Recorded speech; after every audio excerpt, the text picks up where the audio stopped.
Bismillahirrahmanirrahim. Assalamualaikum warahmatullahi wabarakatuh. Hamdan wa syukranillah, la haula wa la quwata illa billah, amma ba'du. Alhamdulillah, segala pujian dan milik Allah, semesta Rob, semesta alam yang masih memberikan kita kenikmatan, panjang umur, ataupun kesehatan, sehingga kita masih bisa melakukan aktivitas seperti biasa.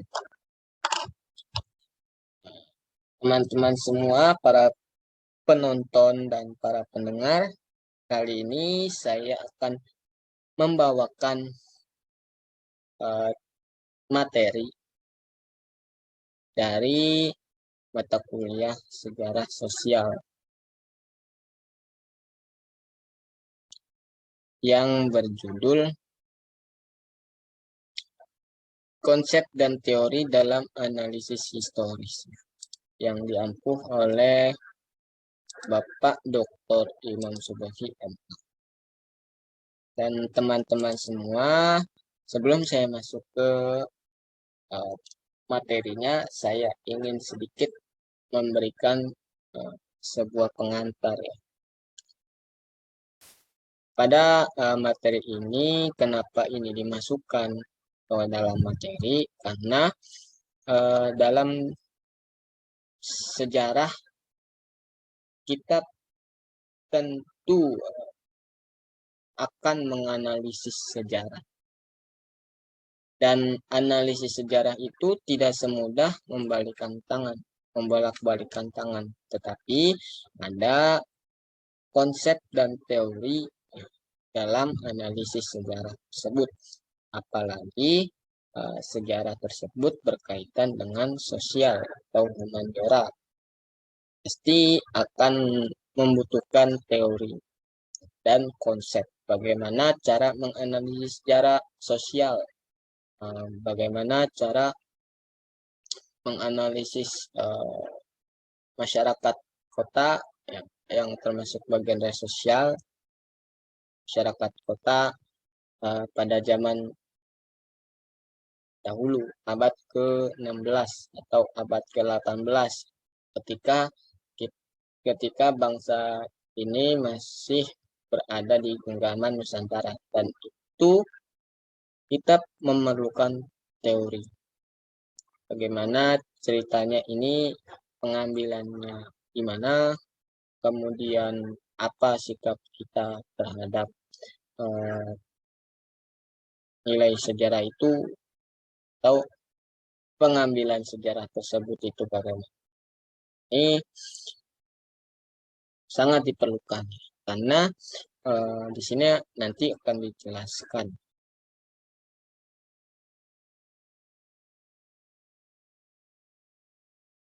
Dan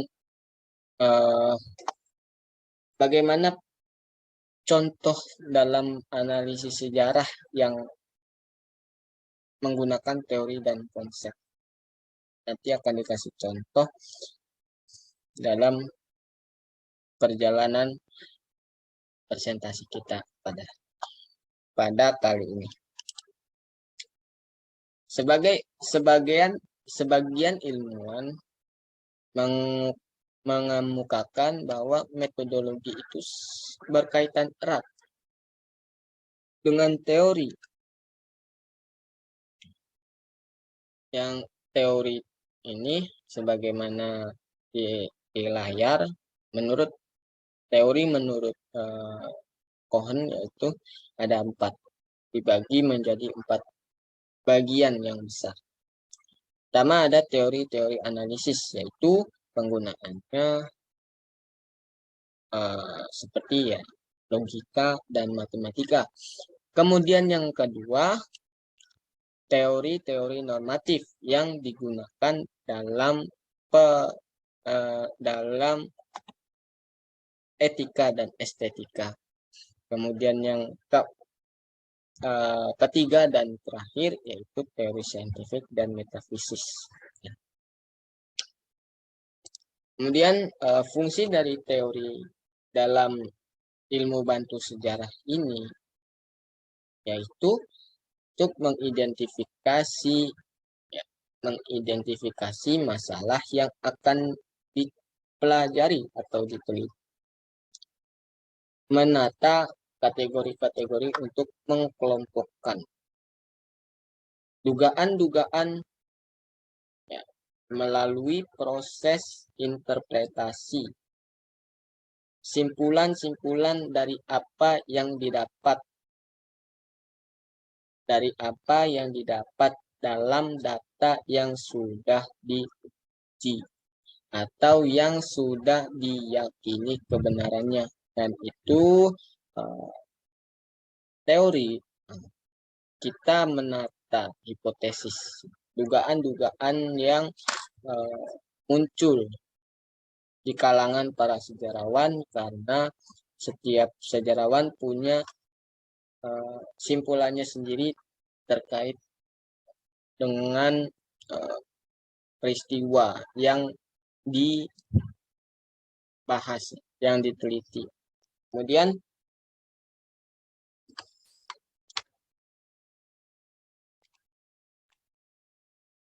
Kemudian menampakkan ukuran atau kriteria yang dijadikan dasar patokan, oleh seseorang untuk membuat sesuatu. Dan Cohen di sini menyatakan bahwa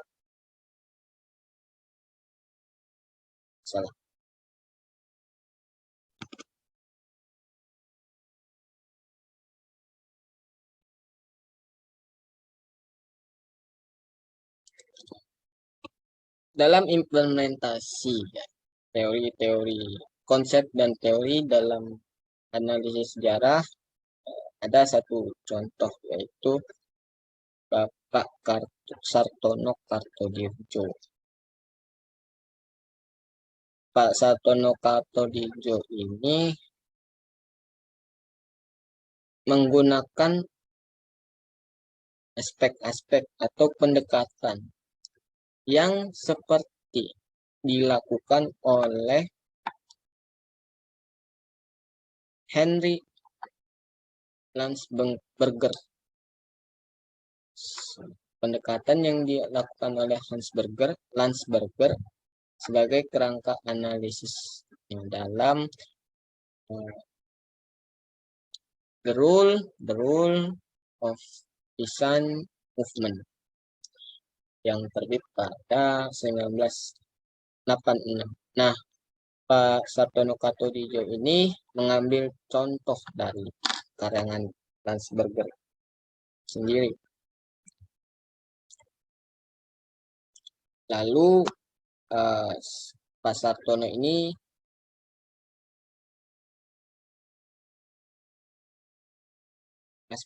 menggunakan aspek analitis yang menjadi kerangka penelitiannya, yaitu 1. Struktur politik ekonomi pedesaan Jawa di abad 19 dan 20. Yang kedua, basis masa pergerakan sosial. Yang ketiga, kepemimpinan pergerakan sosial. Yang keempat, ideologi pergerakan. Dan kelima, dimensi kultural yang bersifat mendorong pergerakan sosial. Pak Sartono Kartodirjo ini dalam meneliti masalah nasionalisme,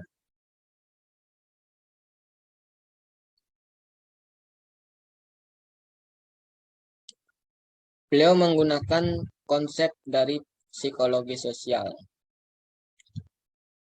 Nasionalisme dapat dilihat sebagai fakta sosio-psikologis, terutama pada tingkat pembentukan, seperti yang terjadi pada masa pergerakan nasional. Kesadaran kelompok, sentimen dan kehendak kelompok yang dinyatakan pada berbagai organisasi nasional merupakan wujud dari institusionalisasi tindakan kelompok. Bentuk tindakan ini oleh kelompok nasionalisme dalam pengamatan Bapak Sartono memiliki 3 aspek yang dapat dibedakan. Yang pertama, aspek kognitif, kemudian aspek orientasi nilai atau tujuan, dan terakhir aspek afek. Ada beberapa faktor yang mencetusnya. Faktor pencetus gejolak sosial yang terjadi. Dan apabila faktor ini jadi, maka gejolak sosial akan terjadi. Yang pertama, kondusifan struktural, yaitu kondusif atau tidaknya struktur sosial budaya masyarakat terhadap gejolak sosial. Kemudian yang kedua, ketegangan struktural yang timbul, misalnya ancaman,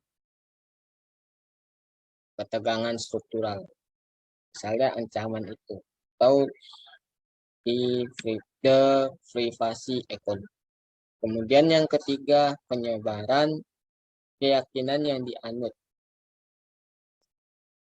Dalam hal ini, pemimpin harus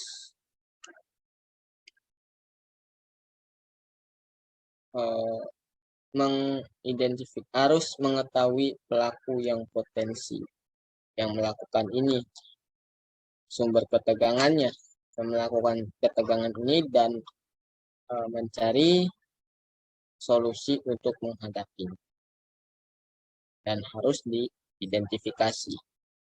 Kemudian selanjutnya, faktor pencetus ide berupa sesuatu yang dramatik atau yang membuat drama. Dan yang kelima, mobilisasi untuk mengadakan aksi. Dan di sini sosok pimpinan sangat penting.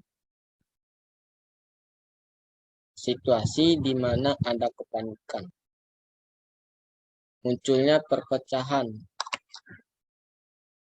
dan bahkan berakibat pada revolusi atau reformasi. Dan ini seorang pemimpin harus bijak dalam menghadapi situasi seperti ini. Dan yang terakhir, pengoperasian kontrol sosial. Itu yang terakhir. Mungkin hanya ini yang bisa saya sampaikan. Kurang banyaknya saya mohon maaf dan saya akhiri. Terima kasih. Assalamualaikum warahmatullahi wabarakatuh.